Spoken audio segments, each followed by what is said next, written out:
की online classes में आपका हार्दिक स्वागत है। आज अपन कक्षा 9 के प्रश्नावली नंबर 2 के बारे में अध्ययन करेंगे। जिस प्रश्नावली का नाम है आपका प्रश्नावली नंबर 2 है बहुपद। क्या है? बहुपद। सबसे पहले अपन बहुपद के बारे में समझेंगे। बहुपद है क्या? बहुपद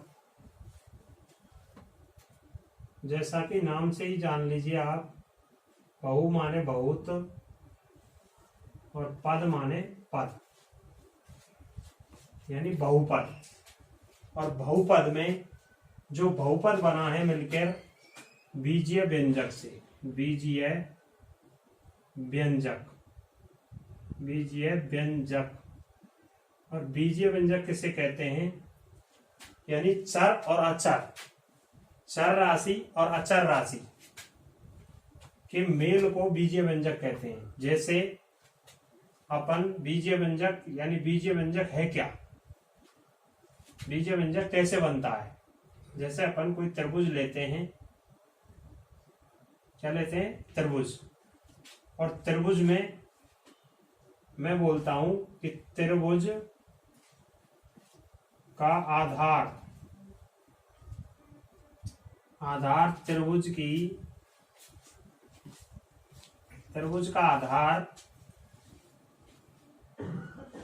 उसकी ऊंचाई का दोगुना है। त्रिभुज का आधार उसकी ऊंचाई का दोगुना है, दोगुना है। तो त्रिभुज का क्षेत्रफल ज्ञात करो। तो त्रिभुज का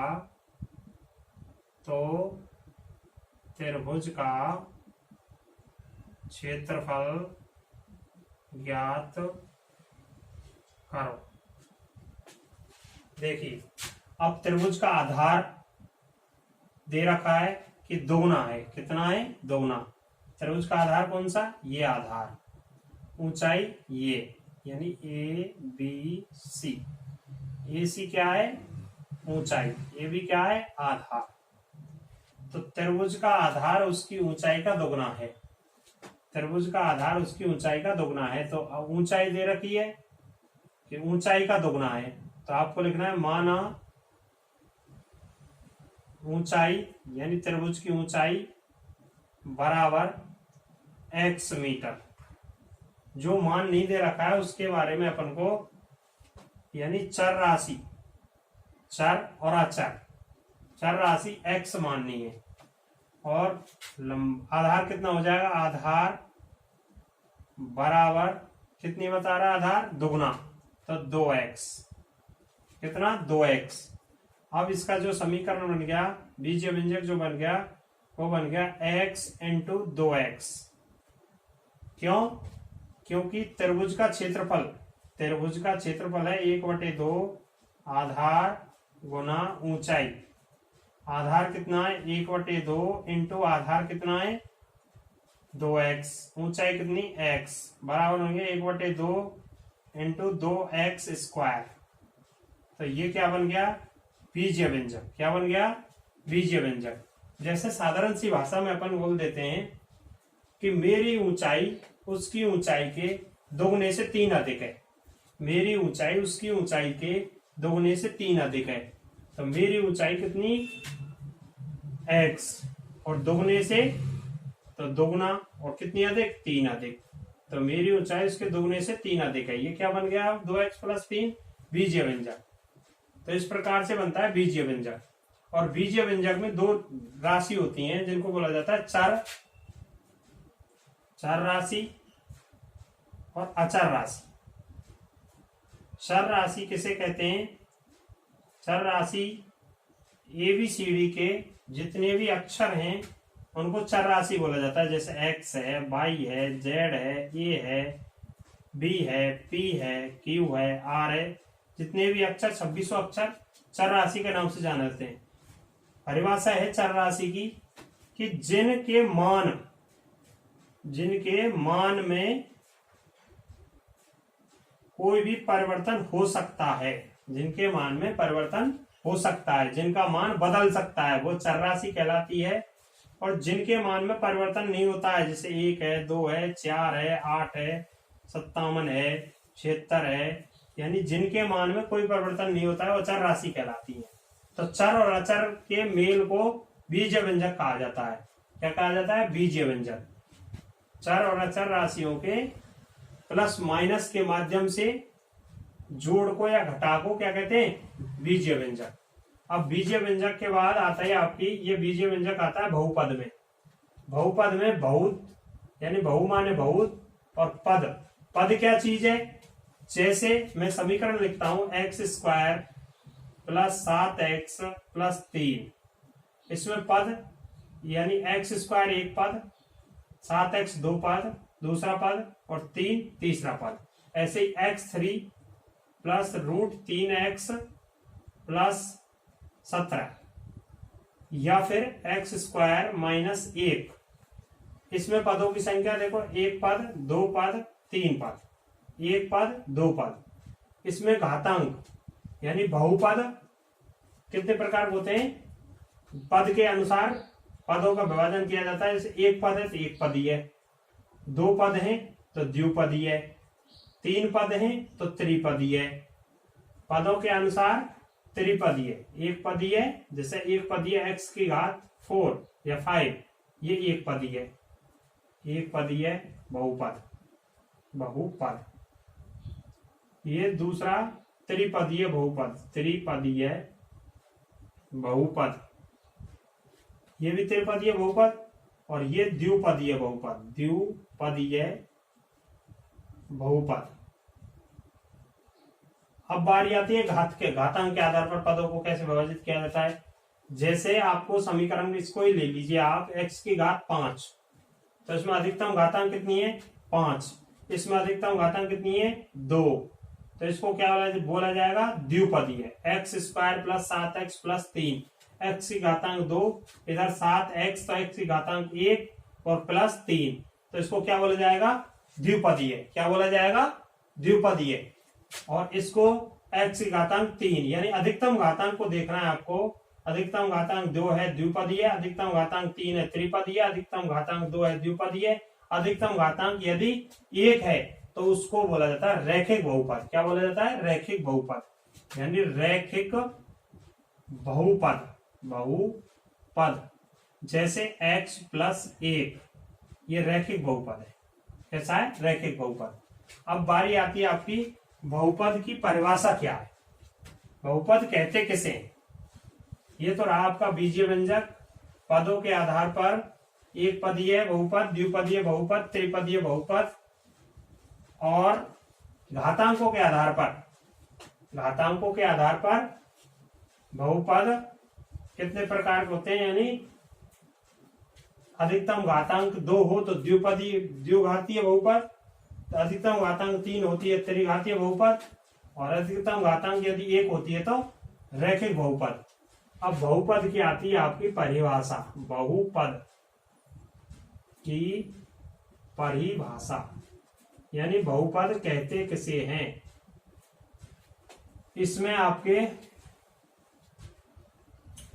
पूर्णांक संख्या आती है, यानी x की घात, x की घात, x की घात बहुपद की परिभाषा, x की घात का ऐसा बीजीय व्यंजक, x की घात का ऐसा बीजीय व्यंजक जिसमें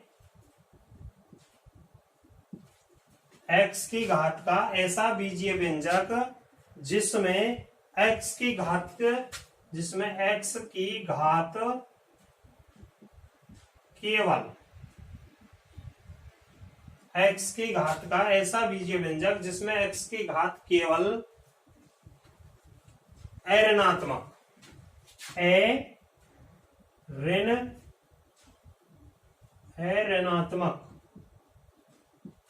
ऋणात्मक x की घात का ऐसा बीजीय व्यंजक जिसमें x की घात अऋणात्मक पूर्णांक हो, अऋणात्मक पूर्णांक हो, अब बारी आ जाती है इसमें कि पूर्णांक क्या चीज है। पूर्णांक हो जैसे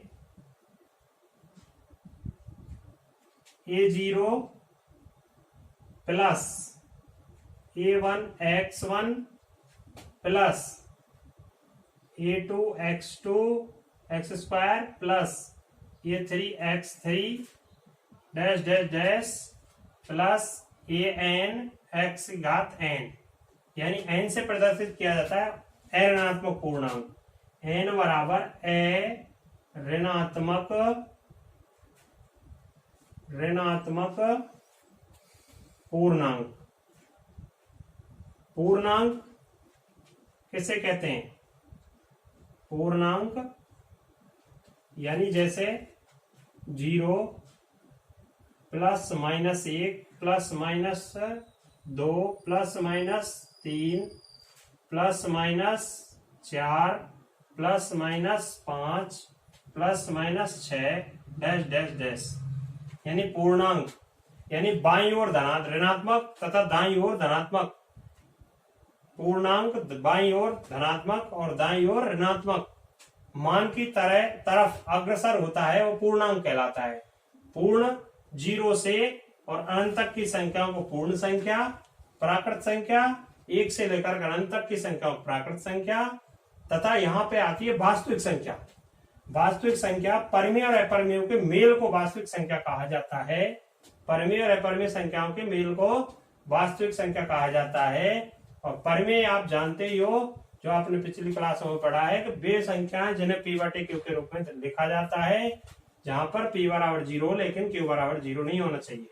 और अपरिमेय संख्या जिनका मान दशमलव संख्या के अशांत प्रसार की ओर अग्रसर होता है, अपरिमेय संख्या कहलाती है। या फिर कह सकते हैं अपरिमेय संख्या को कि वे संख्या जिन्हें p/q के रूप में प्रदर्शित नहीं किया जा सकता, आंसर हर के रूप में प्रदर्शित नहीं किया जा सकता। अब बारी आती है आपकी बहुपद की परिभाषा की। x की घात का ऐसा बीजीय व्यंजक जिसमें x की घात केवल अऋणात्मक पूर्णांक हो, जैसे a0 a1 x1 a2 x square a3 x3 और अनंत प्लस a की घात n x की घात n। और इसका उदाहरण जैसे लेते हैं